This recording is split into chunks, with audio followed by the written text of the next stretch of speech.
بسم اللہ الرحمن الرحیم وَلَقَدْ بَعَثْنَا فِي كُلِّ أُمَّةٍ رَسُولًا أَنِ اعْبُدُوا اللَّهَ وَاجْتَنِبُوا الطَّاغُوتَ فَمِنْهُم مَّنْ هَدَى اللَّهُ وَمِنْهُم مَّنْ حَقَّتْ عَلَيْهِ الضَّلَالَةُ فَسِيرُوا فِي الْأَرْضِ فَانظُرُوا كَيْفَ كَانَ عَاقِبَةُ الْمُكَذِّبِينَ۔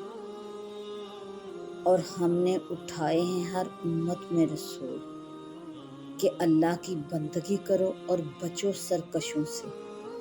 پھر کسی کو ان میں سے ہدایت کی اللہ نے اور کسی پر ثابت ہوئی گمراہی۔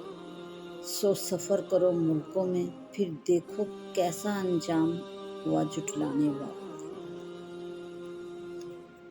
اس آیت مبارکہ میں اللہ جل شانہ اس بات کی طرف اشارہ فرما رہے ہیں کہ اپنے اپنے وقت پر اللہ کے نبی اور رسل اس دنیا میں تشریف لائے اور اللہ تعالیٰ کی بندگی کا درس دیتے رہے۔ پھر آخر میں پیغمبر عربی رسول اللہ صلی اللہ علیہ وآلہ وسلم کو اللہ جل شانہ نے رسول الثقلین بنا کر بھیجا۔ اس آیت کی تفسیر میں مولانا شبیر احمد عثمانی لکھتے ہیں کہ لازم نہیں آتا کہ ہر قوم اور بستی میں رسول بلا واسطہ بھیجا گیا ہو سکتا ہے کہ ایک نبی کسی قوم میں اٹھایا جائے اور اس کے نائب جنہیں ہادی اور نذیر کہا جا سکتا ہے دوسری اقوام میں بھیجی جائے۔ ان کا بھیجنا گویا بالواسطہ اسی پیغمبر کا بھیجنا ہے۔ حضرت شاہ صاحب فرماتے ہیں کہ سرکش وہ جو ناحق سرداری کا دعویٰ کرے، کچھ سند نہ رکھے، ایسے کو طاغوت کہتے ہیں۔ بت، شیطان اور زبردست ظالم سب اسی میں داخل ہیں۔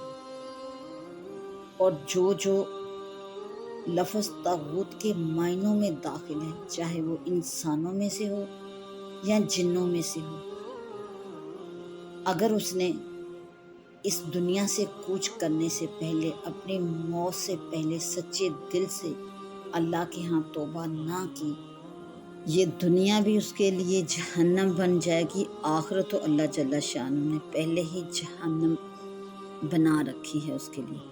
اللہ جل شانہ طاغوت کے معنوں جس پہ بھی لاگو ہوتے ہیں ان کی شر سے بچنے کی توفیق عطا فرمائے۔ اللہ جل شانہ تمام امت مسلمہ کو طاغوتی طاقتوں سے محفوظ فرمائے اور بچنے کی توفیق عطا فرمائے۔ آمین۔